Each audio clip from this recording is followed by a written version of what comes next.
So I just got done watching episode 5 of season 3 of House of the Dragon, titled Unbowed and Unbent. And this being the second half of the season, things are really starting to kick into gear. So as is customary with these recaps that I do after the episode, we're going to be going over some of the details of the things and highlights that I felt were important during the episode. So if you don't want to know any of those details, then consider this your spoiler warning.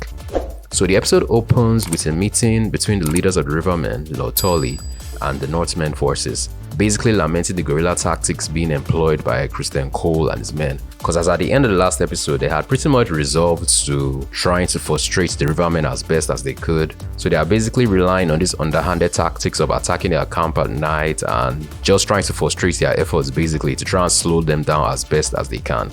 Over at Harrenhal, we start to see the results of Rhaenyra's bounty on Aemon's head, as we get a group of bounty hunters coming there to seek out that bounty, but the witch Alice runs cover by informing them that he wasn't there. And in this scene, we actually get to learn a bit more about the history of the castle of Harrenhal, how it was built on the backs of slaves and how some of those slaves had pretty much died there in chains, which probably explains why the place is currently haunted as it is. And this story was more than enough to help spook the men away, but as we'll find out later in the episode, this wasn't the last we'll be seeing of bounty hunters coming for Aemon's head. Meanwhile, Aemon himself is still recuperating from the injuries he had sustained when he had stormed the castle, and it was clear from this initial scene that he was being tended to as well as groomed by Alice, and it still remains unclear what her ultimate goal is. But whatever happens at the end of the day, it will most likely be in opposition to Daemon, who she's now against for failing to give her the castle as she had wanted. Over at King's Landing, we have a scene with Grand Maester Orwell going to visit Alicent's, and it is revealed that he had brewed some of his infamous morning after tea in a bid to terminate Helena's pregnancy, as Alicent doesn't want her to risk the possibility of giving birth to a son who would now be an heir and a challenger to Rhaenyra's claim to the throne. But Helena wants none of this, refusing to take the tea, and even later on, when Mysaria gets word of this, she comes to interrogate Alicent, and Alicent, trying to keep up the rules, ends up having to down the tea. But Mysaria will eventually come to find out that Helena was the one that was pregnant, after which Alicent pleads with her not to divulge that information to Rhaenyra, saying that they were already her prisoners, and if she was able to look the other way in this instance, that she would have successfully garnered favor from the High Towers, which would be repaid sometime in the future should she need said favor. Sticking at King's Landing, we have a scene with Rhaenyra being questioned by Lady Frey, who, if you can remember in the last season, had been promised the castle of Harrenhal.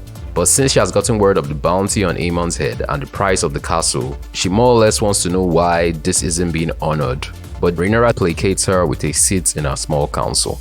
During the small council meeting, Adam and Baela are debriefed about their ongoing hunts for Aemon and Vhagar, while Lord Mandalay brings Lady Frey up to speed regarding the various people on the small council. But Daemon and Rhaenyra end up getting into a spat over the withheld wages of the city watchmen, as well as recent deaths of 2 of his members. In the midst of all that, she's informed that her son Joffrey had been brought back from the Vale, but she was unable to attend to him at that moment. Then we get a scene with Lord Laris and Aegon, who had left the camp at Rook's Rest behind because they had gotten information that Vhagar had been sighted in the nearby town. But Lord Laris tries to persuade Aegon that they should give up the chase and return back to camp, but Aegon seems adamant in going to look for his brother, as it was clear that he had this personal vendetta that he wanted to see through. Basically, he blamed Aemon for all of his shortcomings and all the misery he was presently in, which was kind of ironic because on the flip side, when we get a scene with Aemon was also lamenting the fact that he had grown up under the shadow of his brother, trying to please him, even worshipping him at a point. So it is just clear that they are setting up this confrontation between both brothers, and I'm actually quite intrigued to see how all of this will play out when they eventually come face to face, assuming that's how the story plays out. But sticking with Aegon and Lord Laris, we later get a scene where Lord Laris had pretty much had enough of Aegon's constant whining, telling him that he was not only a terrible king but a terrible human being overall. Damn! And this was enough to break and humble Aegon, who reluctantly returns with him to the camp as Rook's Rest. And in a surprise twist, we actually get the reveal that Tywin Lannister was still alive, as he tries to persuade both Lord Laris and Aegon that they should retreat to his stronghold at Castle Rock. But Lord Laris is kind of skeptical, wanting to stick to his original plan to go over to the Free Cities until the time where Aegon can come back and rule. And in the midst of all this, the leader of the camp discovers who Aegon is, but before he's able to do anything with that discovery, Aegon quickly executes him on the spot. And it was quite satisfying watching Aegon get some revenge, having been debased by that man in the last episode. Then we get more scenes with Sir Gawain and Criston when their horses become incapacitated by crow's feet. This actually looked like it was a trap that was laid there for them, but it wasn't actually confirmed if that was the case either way, and they had to make the rest of the journey on foot. And you could just tell that Sir Gawain had pretty much hit his limits. His spirits had been broken as they had to make their way through very difficult terrain. And the worst part was at the end of the ordeal, when they finally get to the crossing at the river, they discovered that the rivermen had already crossed before them, basically meaning that all their efforts was for nothing. And it was just clear that at this point Sir Gawain was already done and ready to move on. But Criston remains steadfast, and he actually reveals his true motive, which wasn't being driven by anger or bitterness, but by just a desire to basically go out in glory so that he'll be able to make one last ditch effort to try and stop this army, even though they had no hope of winning. Basically, they were on a suicide mission, and he wanted to go down in history and be remembered in songs, with the hope that some of those songs will eventually get to Alicent. So in a way, this kind of just wraps up his redemption arc in the neat little bow, and at this point I'm actually quite fine whatever happens to him next. However, he eventually meets his death. It was clear that he had gone on this full emotional and psychological journey, and I feel it's a good place for his character to eventually end up at the end of the day. Back at King's Landing, Daemon is having a meeting with the leader of the City Watch, Sir Luthor, when they discover that more City Watchmen had been found dead.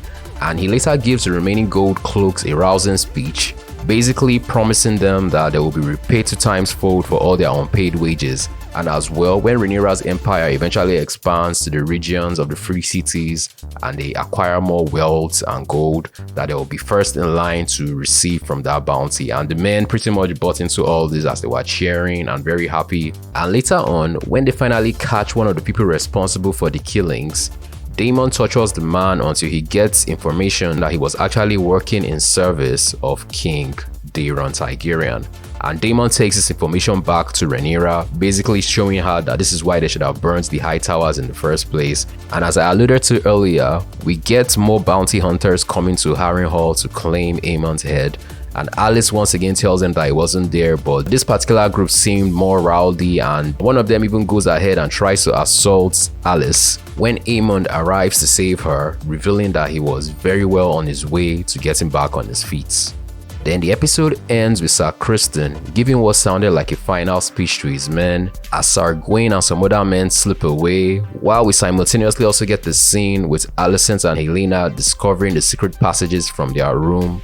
And while trying to escape through these passages, they become trapped in the dark. And finally, we get Daemon discovering that Sir Luthor and the rest of the Gold Cloaks had been murdered by agents of Daemon Targaryen and Aemond Hightower. Looking at the episode as a whole, one of the things I really enjoyed was the fact that we actually got to learn a lot more about the lore. For example, we got to learn more about Harrenhal and how it was built and the reasons behind its haunting. As well, we got some information about House Martell and Dorne and how they were able to maintain their freedom from Aegon the Conqueror. Then on top of all that, we also got some nice character moments revealing more about their motives. We got more insights into the rivalry between Aemond and Aegon, as well as Sir Criston, who, like I said, had pretty much completed his redemption arc and was ready to take his place in history. So yeah, this was a very solid episode that moved the story forward while filling in all these blanks and fleshing out the world basically. And I'm really looking forward to how all of this is going to pay off in the remaining 3 episodes of the season. Anyway, these are just my thoughts about episode 5 of season 3 of House of the Dragon.